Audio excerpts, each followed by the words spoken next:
ফিরে এলাম বিরতির পর। যে খবরে নজর রাখবো, পঞ্চায়েত সমিতিতে আরাবুলের ঢোকা নিয়ে কড়া নিরাপত্তা। আরাবুল ইসলামের গাড়ি চেক করলো পুলিশ। আরাবুল অনুগামীদের ব্লক অফিস থেকে লাঠি উঁচিয়ে তাড়ালো পুলিশ। আরাবুলের গাড়ি থেকে কিছু প্লাস্টিকের পাইপও উদ্ধার করা হয় পুলিশের পক্ষ থেকে। দেখছেন সেই মুহূর্তের ছবি। গাড়ি চেক করা হচ্ছে, প্লাস্টিকের পাইপ বের করা হয়েছে সেখান থেকে। অনুগামীদের ব্লক অফিস থেকে লাঠি উঁচিয়ে তাড়া করেছিল পুলিশ আজকে।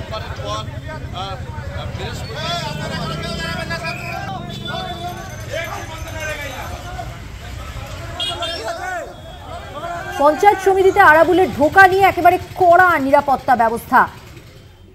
জাহাঙ্গীর হোসেন প্রতিনিধি রয়েছেন, আরো বিস্তারিত জানাবেন। জাহাঙ্গীর, আমরা আরাবুল ইসলামের গাড়ি চেক করা দেখলাম পুলিশের, প্লাস্টিকের পাইপ উদ্ধার করা হলো গাড়ি থেকে, এবং অনুগামীদের ব্লক অফিস থেকে লাঠি উঁচিয়ে তাড়িয়েছে পুলিশ। পুলিশের এই ভূমিকার কারণ কি জানতে পারছো? দেখো, তোমাকে জানি কি যে সোমবার আরাবুল ইসলাম কোর্টের নির্দেশে ভাঙড় 2 নম্বর ব্লক পঞ্চায়েত সমিতি আসলে সেখানে তার সাথে প্রচুর অনুগামী এবং দলীয় কর্মী সমর্থক তারাও কিন্তু আসলে সেদিনকে কিন্তু তিনি বিডিও অফিসের সাথে দীর্ঘক্ষণ কথা বলার পর তাকে বেরিয়ে গেলেন। আজ বৃহস্পতিবার আজকেও কিন্তু আরাবুল ইসলাম পঞ্চায়েত সমিতিতে আসায় এবং আসার পূর্বে বিভিন্ন জায়গায় পুলিশের পক্ষ থেকে নাকা চেকিং চালানো হয়। আজকে যে ভাঙড় 2 নম্বর ব্লকের গেট আছে, সেই গেটের সামনে কিন্তু পুলিশের পক্ষ থেকে নাকা চেকিং চালানো হয়। সেখানেই কিন্তু প্রথমে চেকিং করা হয়, তবে সেখানে কিন্তু তার গাড়ি থেকে প্রাথমিক চেকিং এর পর ছেড়ে দিলেও কিন্তু ভেতরে বিডিও অফিসের মধ্যে যখন তার গাড়ি প্রবেশ করে এবং গাড়ি চেক করতে, তখন দেখা যায় আরাবুল ইসলামের গাড়ির মধ্যে থেকে বেশ কিছু প্লাস্টিকের লাঠি এবং কিছু উইকেট দেখা গিয়েছে।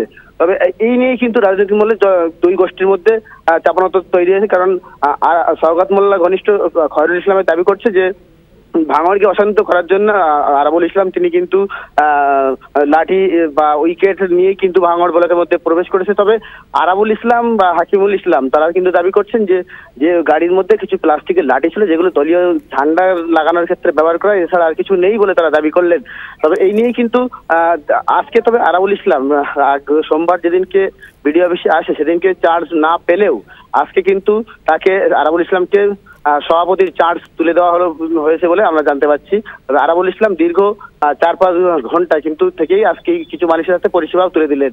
তবে পুলিশের সামনে বিডিও অফিসের সামনে ভিড় এড়াতে পুলিশের পক্ষ থেকে কিন্তু কয়েকবার দেখা যায় লাঠি উঁচিয়ে কিন্তু সাধারণ মানুষ যারা জমায়েত করছিল তাদেরকে সরিয়ে দিয়ে শান্তি শৃঙ্খলা বজায় রাখার চেষ্টা করে চলে আসে।